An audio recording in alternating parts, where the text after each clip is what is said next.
Imagine this. A decorated Navy SEAL, a man who's faced death on the battlefield, is now standing in court and gets kicked in the chest by a police officer.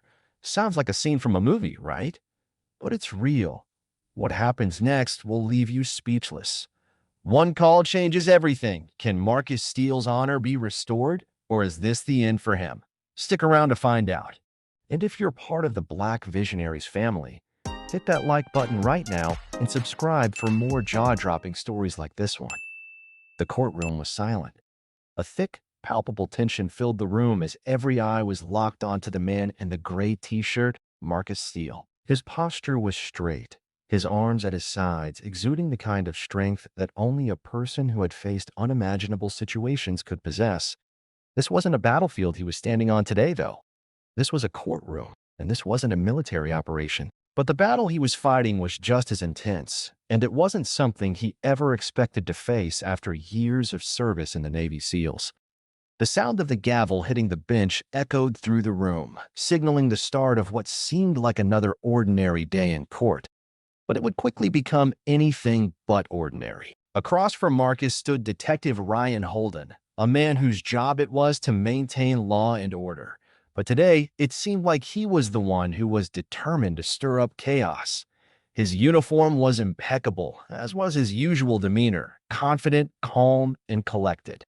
But something in the air felt different today, as if this wasn't just another routine trial. There was something about Marcus Steele that seemed to challenge everything Holden stood for. Holden took a few steps forward, his face a mask of determination. The room seemed to hold its breath.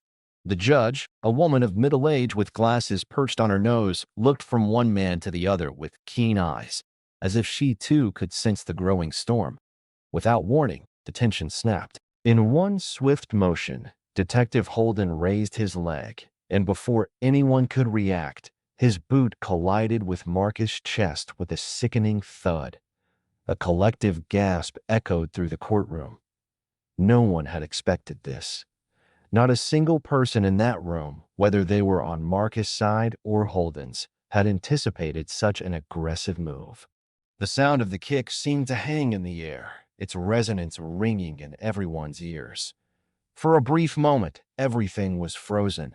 The only thing that moved was Marcus, who stood there, completely unfazed by the officer's assault. He wasn't even moved a single inch, his feet firmly planted on the ground. His chest might have been struck, but his spirit was unbroken. Holden, breathing heavily from the effort, glared at Marcus. His expression was a mix of frustration and fury, but Marcus simply stared back, his gaze unyielding. It was a silent confrontation, one that spoke volumes without a single word exchanged. The tension in the room was so thick it could have been cut with a knife. Marcus had trained his whole life for moments like this, moments that demanded resilience and composure. But how did he end up here? In a courtroom, facing a police officer who had no right to strike him? To understand what led to this moment, we need to go back to the beginning. Marcus Steele had never been one to seek attention. He was born into a working-class family in Baltimore, where life was never easy. Raised by a single mother, Marcus quickly learned that the world wasn't going to hand him anything. If he wanted to make something of himself, he would have to fight for it.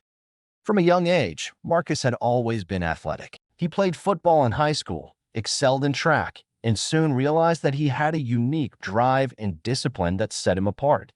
But it wasn't just physical strength that made Marcus stand out. It was his mindset, his ability to keep pushing forward no matter what.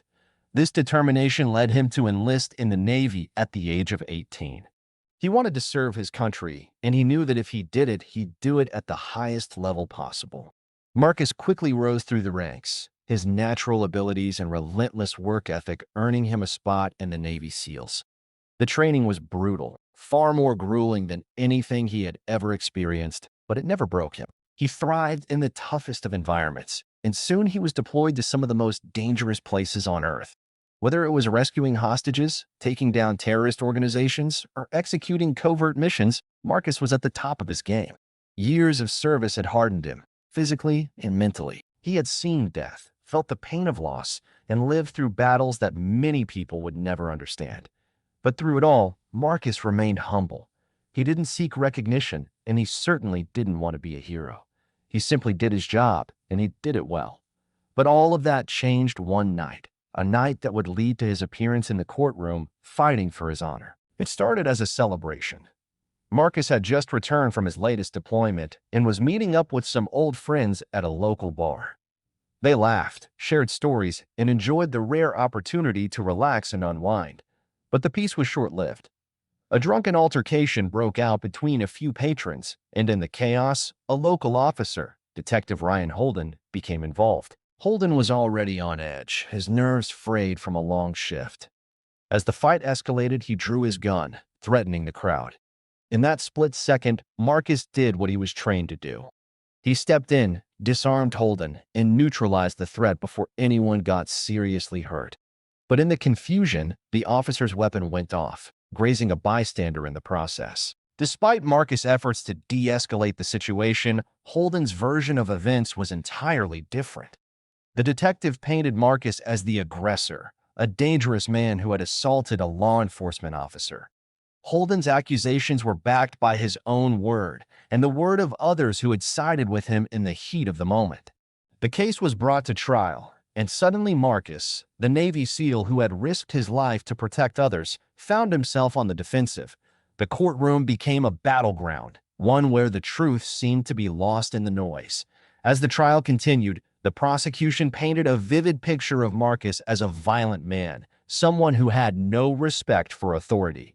Holden testified that he had been the victim of a brutal assault, claiming that Marcus had acted without provocation. But Marcus knew the truth. He had simply been trying to prevent further violence. And then came the moment that would change everything. As Marcus took the stand, his calm and steady voice rang out, telling the story of what had happened that night. His words were measured, his emotions controlled. The audience listened intently as he recounted the events with precision, never once faltering. But it seemed as though his testimony wasn't enough to sway the room. The prosecutor continued to press, and the judge appeared skeptical. As the tension continued to rise, Detective Holden made his move. Without warning, he lunged forward, his booted foot striking Marcus directly in the chest. The shock of the impact sent a jolt through the room, and gasps filled the air. The audience, stunned by the officer's blatant act of aggression, could hardly believe what they were witnessing. Marcus stood there, not even flinching. He didn't back down, didn't show any sign of weakness. The entire courtroom was in shock as Holden, breathing heavily, tried to justify his actions. But the real turning point came when Marcus' phone rang. It was a call that no one could have predicted, one that would alter the course of the trial forever. On the other end of the line was Admiral Thomas Hayes, Marcus' commanding officer and one of the highest-ranking officials in the Navy SEALs. Hayes had been following the trial closely, and he had heard about the incident in the courtroom.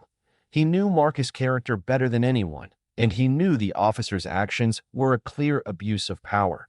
With a calm, steady voice, Admiral Hayes made a phone call to the judge, offering new evidence, classified military records, testimonials from other SEALs, and proof of Marcus' integrity. The judge, clearly taken aback by the call, called for a recess. When the trial resumed, everything had changed. The court now knew that Marcus was not only an upstanding citizen, but also a decorated hero. Holden's actions, it seemed, were part of a much larger conspiracy to discredit a man who had always stood for what was right. The truth had finally come to light. Holden was arrested for misconduct, and Marcus was acquitted of all charges. The courtroom erupted in applause as Marcus walked out of the room, his head held high.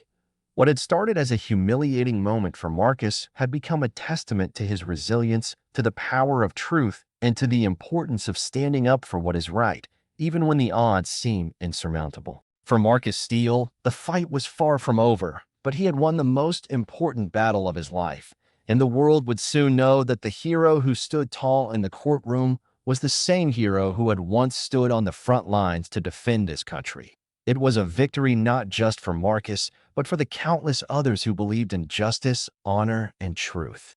Before you go, make sure you subscribe right now and join the Black Visionaries family. because we're building a movement of stories that open eyes, touch hearts, and change lives.